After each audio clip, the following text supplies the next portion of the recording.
அவர் அந்த முடிக்கிற அந்த சூழ்நிலைகளை பார்க்கிறோம் பாருங்க. நானோ நீதியில் உம்முடைய முகத்தை தரிசித்தேன், நான் விழித்து கொள்ளும் போது உமது சாயலால் திருப்தி ஆவேன் அப்படின்னு அவர் சொல்லி அந்த சங்கீதத்தை முடிக்கிறார்.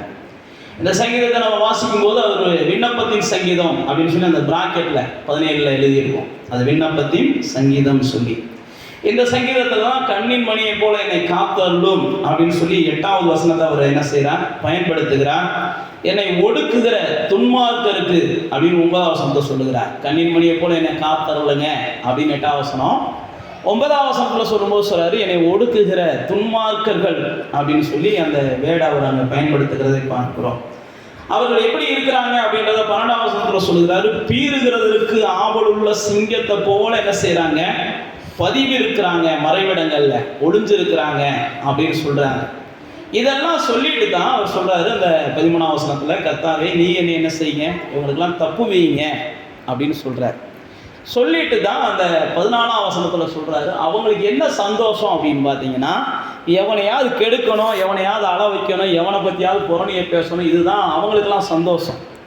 அதைத்தான் அந்த வசனங்களில் சொல்றாரு. அடுத்தவங்கள மட்டுப்படுத்தி பேசிட்டு தன்னை ஒரு பெரிய ஹீரோ மாதிரி காமிக்கிறது தான் இன்றைக்கி அநேகருக்கு சந்தோஷம். ஒருத்தவங்களை பற்றி ஒருத்தவங்க மதிப்பு குறைவாக பேசுகிறாங்கன்னாலே நம்ம புரிந்து கொள்ளணும், அவங்க தன்னை ஒரு பெரிய குறைவற்றவர்கள் போல காமிப்பதற்காக இன்றைக்கி உலகத்தில் மனிதர்கள் என்ன செய்கிறாங்க, முந்திக்கிட்டு வேஷம் போடுறாங்க. இதெல்லாம் தாவீது சொல்லிட்டு தான் சொல்கிறான், இதெல்லாம் எனக்கு சந்தோஷம் இல்லை, உமது சமூகத்தில் அல்லது உமது முகத்தை பார்க்கும்போது உமது சாயலில் நான் மாறும்போது தான் எனக்கு சந்தோஷம். நான் தேவ சாயலில் மாறுறேன்னா, அல்லது தேவனுடைய முகத்தை பார்க்கக்கூடிய ஒரு தைரியம் எனக்கு கிடைக்குதா, அல்லது தேவனுடைய நீங்கள் அந்த 14வது வசனத்தை வாசிக்கலாம்.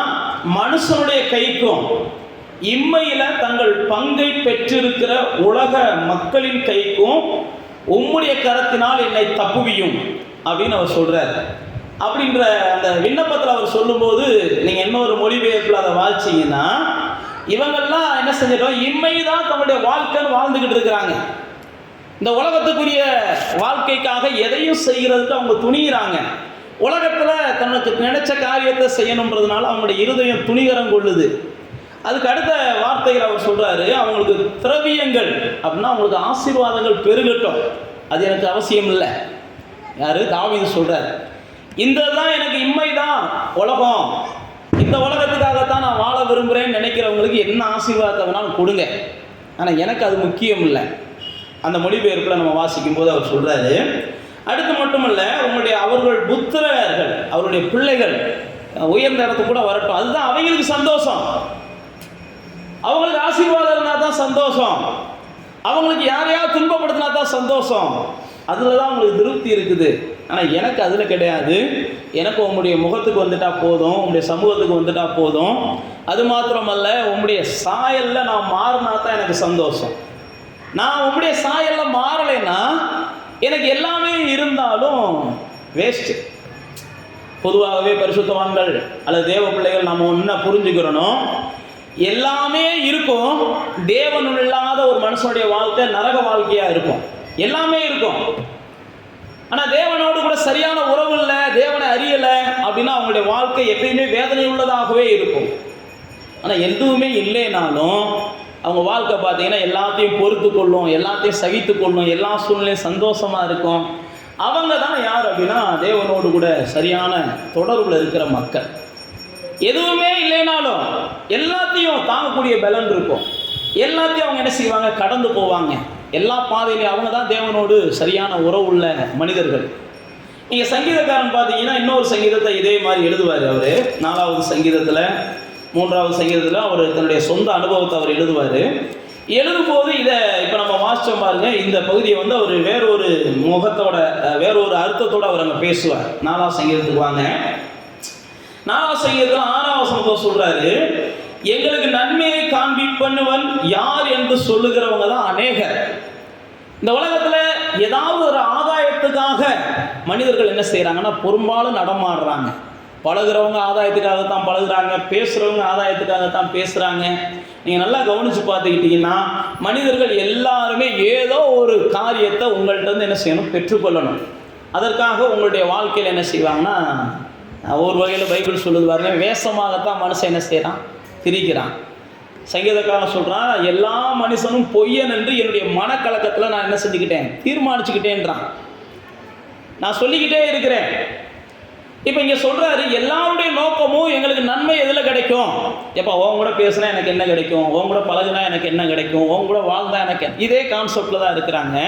ஆனால் அவன் சொல்கிறான், ஆனால் நான் என்ன செய்கிறேன், உங்களுடைய முகத்தின் ஒளி ஒவ்வொரு நாளும் நான் பார்க்கணும், உங்களுடைய முகத்தை ஒவ்வொரு நாளும் என்ன செய்யணும், தரிசிக்கணும். அடுத்து சொல்லிட்டு, அவர்களுக்கு தானியமும் திராட்சரசமும் பெருகி இருக்கிற காலத்தின் சந்தோஷத்தை பார்க்கிலும் அதிக சந்தோஷம் எனக்கு கிடைக்குது.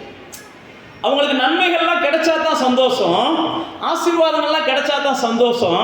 ஆனால் எனக்கு உங்களுடைய முகத்தை பார்த்து கொஞ்ச நேரம் உட்காந்து எந்திரிச்சிட்டாலே போதும், எனக்கு அதிக சந்தோஷம், அவங்கள காட்டிலும் ஒரு அதிக சந்தோஷம் கிடைக்குது அப்படின்னு சொல்லிட்டு தான் அவர் என்ன செய்கிறாரு, நான் சமாதானத்தோடு படுத்து கொண்டு நித்திரை செய்கிறேன், நீங்கள் தான் என்ன செய்றீங்க, சுகமாக தங்க வைக்கிறீங்க அப்படின்னு சொல்லி சங்கீதக்காரன் நீங்கள் சொல்லுகிறதை பார்க்குறோம்.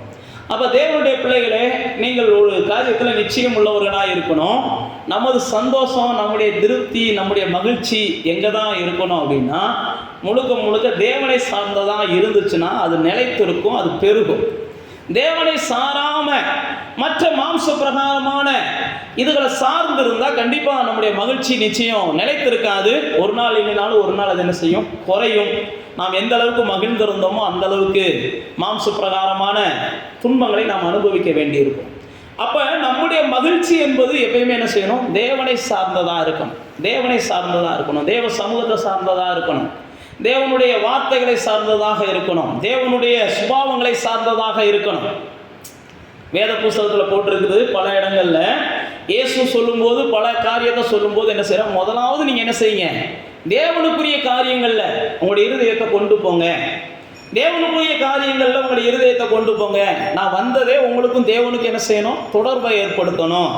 நீங்களும் தேவனை என்ன செய்யணும், ஒருவருக்கொருவர் எல்லா வகையிலையும் பரஸ்பர அன்பை பெற்றுக்கொள்ளணும். எல்லா வகையிலும் தேவனுடைய சாயலோடும் தேவனுடைய ரூபத்தோடும் நீங்களும் நானும் இந்த பூமியில் என்ன செய்யணும், வாழ்ந்திருக்கணும். தேவன் இயேசு இந்த பூமிக்கு வந்ததுடைய நோக்கமே நம்ம எல்லாம் என்ன செஞ்சணும், தேவ புத்திரர்களாக, தேவ பிள்ளைகளாக மாற்றணும். அப்போ தேவன் தன்னுடைய இருதயத்தில் இருக்கிற சந்தோஷத்தை உங்கள் இருதயத்துக்கு அவர் டிரான்ஸ்ஃபர் பண்ணுறார், அவர்கிட்ட இருக்கிற மகிழ்ச்சி உங்களுக்கு டிரான்ஸ்ஃபர் பண்ணுறார். அப்போ நீங்களும் நானும் என்ன செய்யணும்னா, தேவ சமூகத்தை நாடும் போது தான் நம்முடைய சந்தோஷத்தை காத்துக்கொள்ள முடியும், அல்லது அதை பெருக்க முடியும்.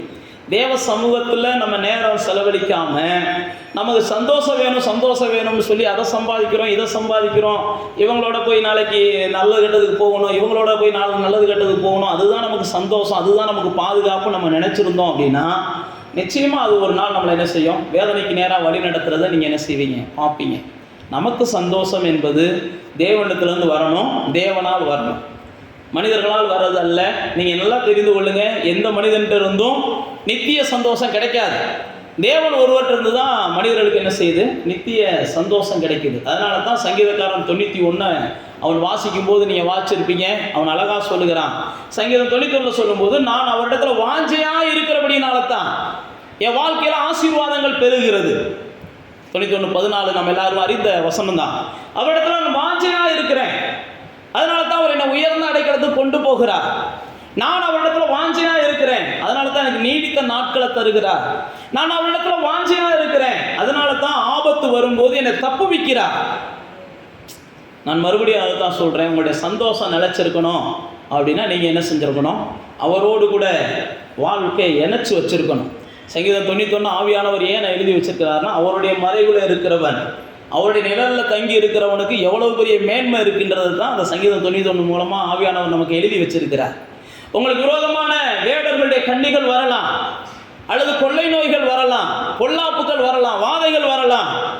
எது வந்தாலும் அவருடைய மறைவில், அவருடைய நிழலில் நீங்களும் நானும் இருக்கிறது வரைக்கும் தான் நமக்கு சந்தோஷம் நிலைச்சிருக்கும்.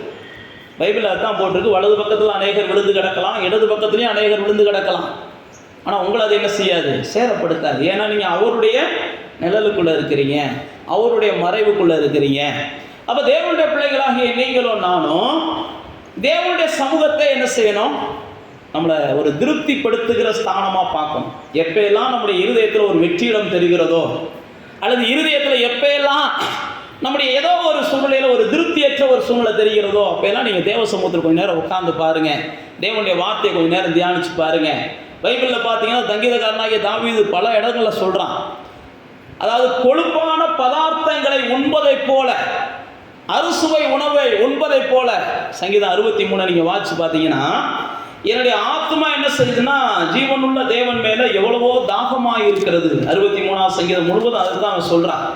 என்னுடைய ஆத்மா ஜீவனுள்ள தேவன் மேலே தாகமாக இருக்குது. எப்படி தாகம்னா, ஒரு வறண்ட பூமி எப்படி நீரை விரும்புகிறதோ, ஒரு வறண்டு போன பூமி எப்படி நீரை விரும்புகிறதோ அதே போல என்னுடைய ஆத்மா வாஞ்சிக்கிறது அப்படின்னு போட்டிருக்கிறான். மாம்சமும் என் ஆவியும் வாஞ்சிக்கிறது அப்படின்னு சொல்லிட்டு தான் 3ஆம் வசனத்தில் சொல்றான், ஜீவனை பார்க்கணும் உங்க கிருபை நல்லது.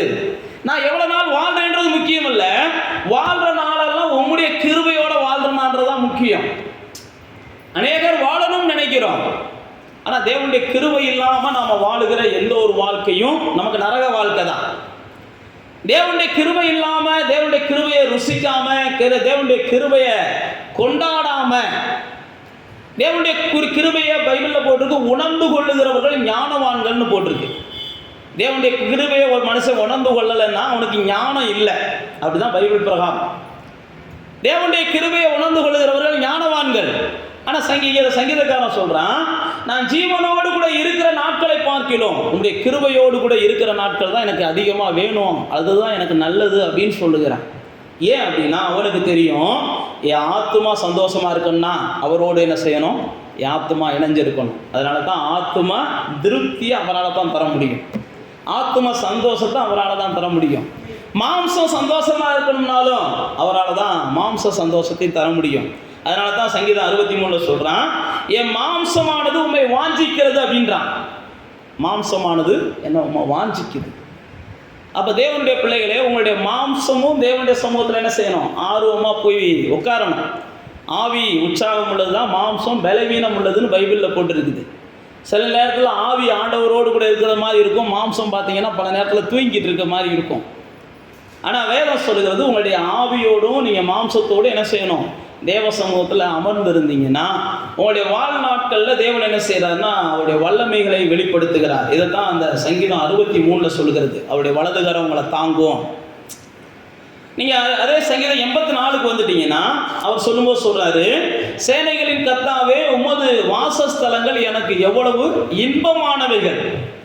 என்னுடைய இன்பம் எங்கே இருக்குது, என் சந்தோஷம் எங்கே இருக்குது, என்னுடைய மகிழ்ச்சி எங்கே இருக்குன்னா தேவ சமூகத்தில் வந்து நான் வாசம் பண்ணும்போது தான், தேவனோடு நான் நேரம் செலவிடும் போது தான்.